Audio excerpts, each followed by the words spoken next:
Today we continue with our discussion of positivist methods for seeking knowledge and focus on rationalist theories.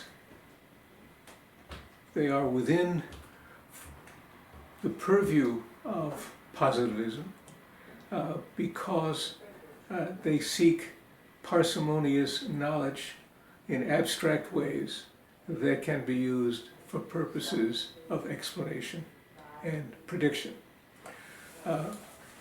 Rationalist models are very much in vogue in the United States. They have less traction so far in Europe.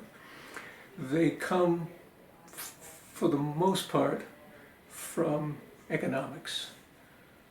And often the key to bargaining encounters, business encounters in economics, is seen as a question of information.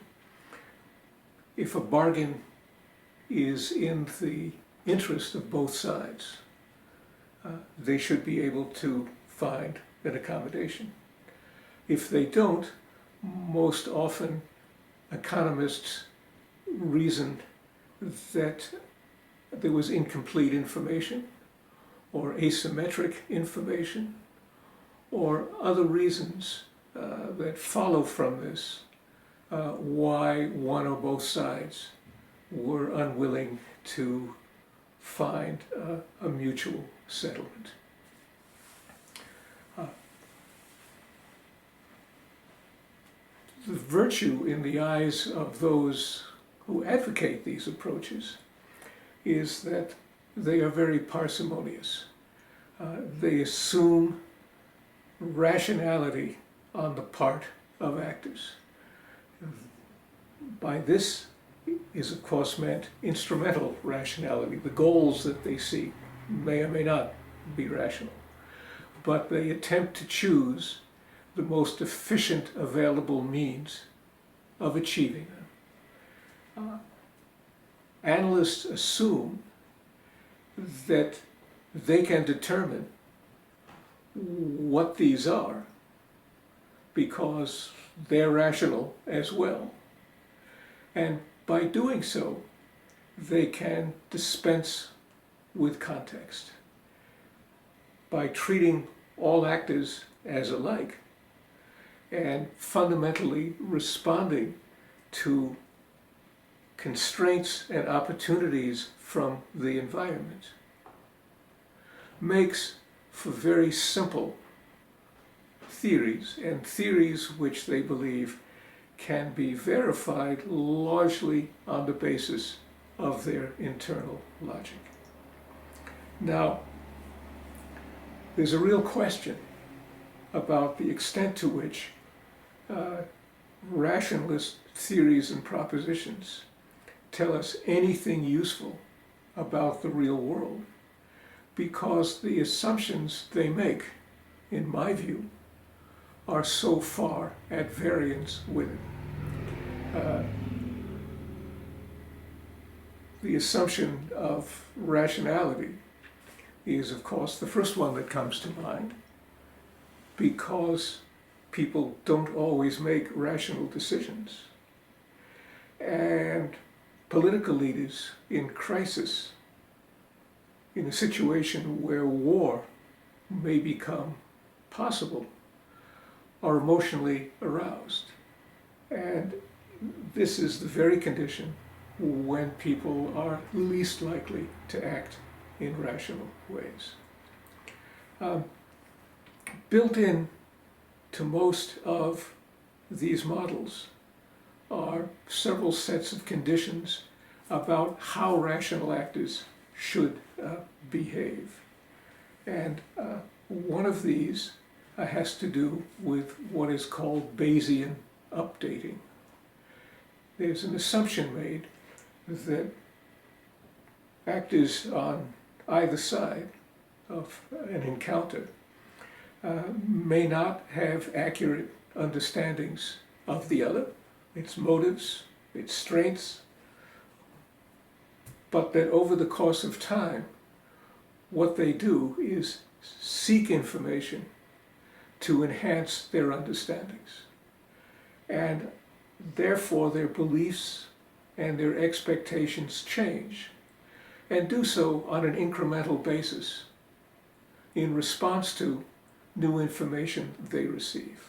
So they're open-minded people out to collect and assess information, which they do intelligently, leading them to better judgments, and better judgments of the possible costs and gains of a war, the risks of pursuing policies that might lead to a war. And much of this literature in international relations focuses on the question of war, so I'll use that as my principal example throughout.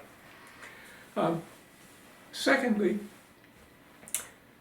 they assume that information isn't just out there to gather, that each side has an incentive to provide the other with certain information, or indeed to mislead it, that both sides engage in signaling by words or actions. They send information to the other side about their capability, their resolve, their goals, their bottom line, anything else that might be relevant to a bargaining situation. This captures an important element of truth about what goes on in bargaining encounters and in crises. But it also misses a lot because of the narrow way rationalists frame the issue. So often what happens in a crisis is that signals are dismissed as noise. Noise means information that has zero relevant content. Signals can be misunderstood when they're recognized as signals. We have evidence from almost any crisis you'd like to look at about just how chaotic this informational gathering and exchange program really is. A case in point is the Cuban Missile Crisis. Kennedy and Khrushchev were keen to settle, and all the more so in the climactic day of the crisis, because each became convinced that the other was willing to risk, if not start, nuclear war. And that made them willing to make the concessions that ended the crisis. Now, why was this so? On the American side, on that fateful day, the ex-com Kennedy's group of advisors gathered, and they learned that the Soviets in their embassy in Washington had burned their papers the night before from the FBI. This turned out to be a false report, but it triggered an alarm in the minds of the Americans, because the Japanese had burned their papers on the eve of the attack on Pearl Harbor in December 1941. The Americans had not made the connection, but on this occasion they certainly did. The next thing that happened was they received word that an American U-2 reconnaissance plane had been shot down over Cuba, and its pilot killed. The assumption was that Khrushchev was getting tough and was sending a signal to the Americans about his resolve. This was abetted as well by a report that one of the Soviet ships, the merchant ships milling around outside the blockade line, had now put up steam and was heading toward the blockade line to challenge it, a report which turned out to be false. In Moscow, Khrushchev and his defense minister, Rodion Malinowski, had given stern orders that no American planes were to be fired upon, that Soviet forces in Cuba could only use weapons in response to an American invasion or attack. Castro had convinced the commander of the anti-aircraft forces to ignore the order and to shoot down a plane. Khrushchev knew nothing about it, and when he found out, he was horrified because he felt that Kennedy would respond in kind and that this could lead to an escalation of the crisis. So the Americans made these connections because they had a notion of the Soviet Union as a totalitarian state. Anything that happened had to be authorized centrally. When they used this frame of reference, the Soviet Union appeared to have far more resolve than was the case. The Soviet side was in some ways even more amusing. There were many sources of information that the Soviets misread, but the perhaps most important and most amusing one was after Khrushchev sent his cable to Kennedy that he would be willing to pull the missiles out of Cuba in return for a non-invasion pledge. The Kennedy brothers felt that the crisis had been resolved, or at least the high point of it had been passed. President Kennedy went off to church. The KGB followed him to church, radioed back to Moscow that the president had gone to church, probably in their view, to pray and get up the courage to launch a nuclear attack against Cuba and or the Soviet Union.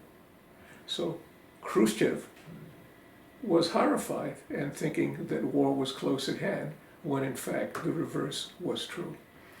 Cuba is by no means unusual in this case.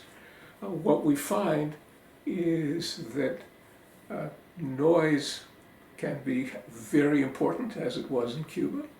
Signals missed or misinterpreted. It's a hit or miss process.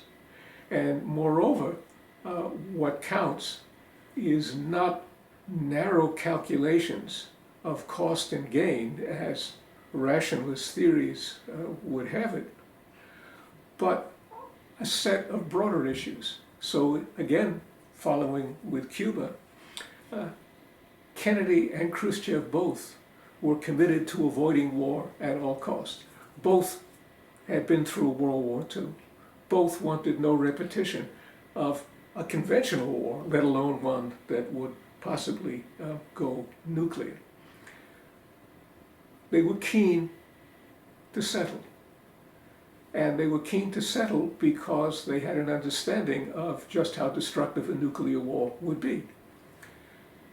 Rationalists would say, well, the Americans had little to worry about. They had a conventional advantage in the Caribbean, and they had a powerful strategic nuclear advantage in an intercontinental conflict. But that wasn't how Kennedy and McNamara saw it. Several months before the missile crisis, Kennedy was given a briefing by Curtis LeMay, the general in charge of the Strategic Air Command. He was told that in a nuclear war, SAC, the Strategic Air Command, would leave the Soviet Union a black radiating ruin. That between the Elbe River, separating the two Germanys, and the South China Sea, that within the first week, SAC would kill upwards of 3 to 5 million people. Kennedy looked at him and said, and what damage would the United States suffer? LeMay said, oh, hardly anything, Mr. President. At most, the Soviets might destroy 3 American cities. Kennedy had LeMay escorted from the White House, insisted that he never wanted him to set foot again in the White House, and told his brother, among others, that the loss of 3 American cities would be the greatest catastrophe that the country would possibly experience. And that was very much on his mind during the crisis, the absolute loss, not relative loss and gain. So for all of these reasons, bargaining situations take place in context. And one needs to study the context not just assume the behavior of actors on the basis of a few arbitrary criteria set up by theorists. Now, this is not to dismiss the rationalist approach out of hand. The founding fathers of game theory, John von Neumann and Oscar Morgenstern, were convinced that game theoretic models, or their rationalist successors, were very useful because, and again, here they were following Max Weber, they showed how rational people might behave in circumstances that were controlled, in which none of these external factors had influence. They therefore were a useful template for examining how people actually behaved, or a template for reasoning what might be the best way to behave in certain circumstances. So they were a heuristic tool to think your way through a problem or an explanation, not to make a prediction. But they were, again, starting points for engaging context. And they would lead you to ask the question, why and how did behavior differ from how a theory might predict?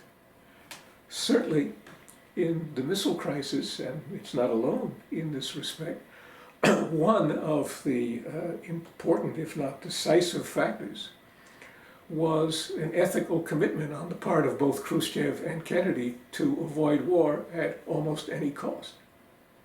Well, that's very different from rational gaming.